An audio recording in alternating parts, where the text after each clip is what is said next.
13 अक्टूबर 1935 को जब बाबा साहब अम्बेडकर ने हिंदू धर्म छोड़ने का ऐलान कर दिया, वो जगह थी नासिक के पास येवला, जहां एक सम्मेलन के दौरान बाबा साहब ने अभूतपूर्व और अविश्वसनीय घोषणा की कि हिंदू धर्म में जन्म जरूर लिया हूं, लेकिन मरूंगा नहीं। उसके बाद क्या था, बड़े बड़े मौलवियों के, पादरियों के लार टपकने लगे कि डॉक्टर अंबेडकर को किसी भी तरह अपने अपने धर्म में खींचने की कोशिश करने लगे। लेकिन बाबा साहब अंबेडकर इससे पहले ही सभी धर्मों का वो गहरी अध्ययन कर चुके थे और वो ऐसा धर्म अपनाना चाहते थे जिसकी जड़ें भारतीय हो। वो भारतीय समाज में जाति व्यवस्था खत्म करना चाहते थे, जिसके लिए उन्होंने सतत प्रयास किए, बहुत तरीके का आंदोलन चलाया।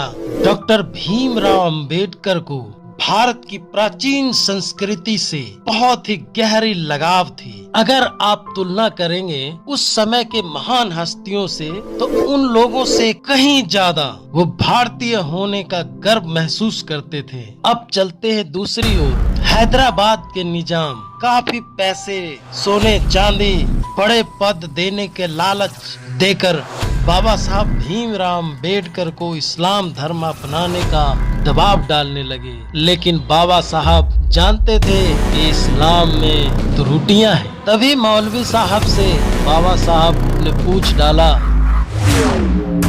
ये काफिर कौन होता है? तो मौलवी ने कहा, काफिर वो होते हैं जो अल्लाह की इबादत ना करे। तो बाबा साहब अंबेडकर ने ठीक उसी समय पलटकर जवाब दिया, हमारी नजर में ऐसे लोगों से दोस्ती मत करो जो अल्लाह, ईश्वर, गॉड को सर्वशक्तिमान और मुक्तिदाता होने का बखान करते हैं। फिर क्या था, मौलवी साहब शर्म से पानी पानी हो गए और चुप हो गए। बाबा साहब अंबेडकर तभी वहां से उठकर चले जाते हैं। उसके बाद पादरियों का एक झुंड केरल से उनके पास आता है और वो कहते हैं कि बाबा साहब, तुमने तो इंग्लैंड में पढ़ा, आपने देखा कि हमारे क्रिश्चियन लोगों ने आपको कितना मदद किया। तभी बाबा साहब पलट के जवाब देते हैं कि तुम्हारे क्रिश्चियन ने हमें पैसे देकर पढ़ाया लिखाया नहीं है, हमें हमारे समाज के लोग जो हिंदू थे उन्होंने ही पढ़ाया लिखा है। गायकवाड़ साहब,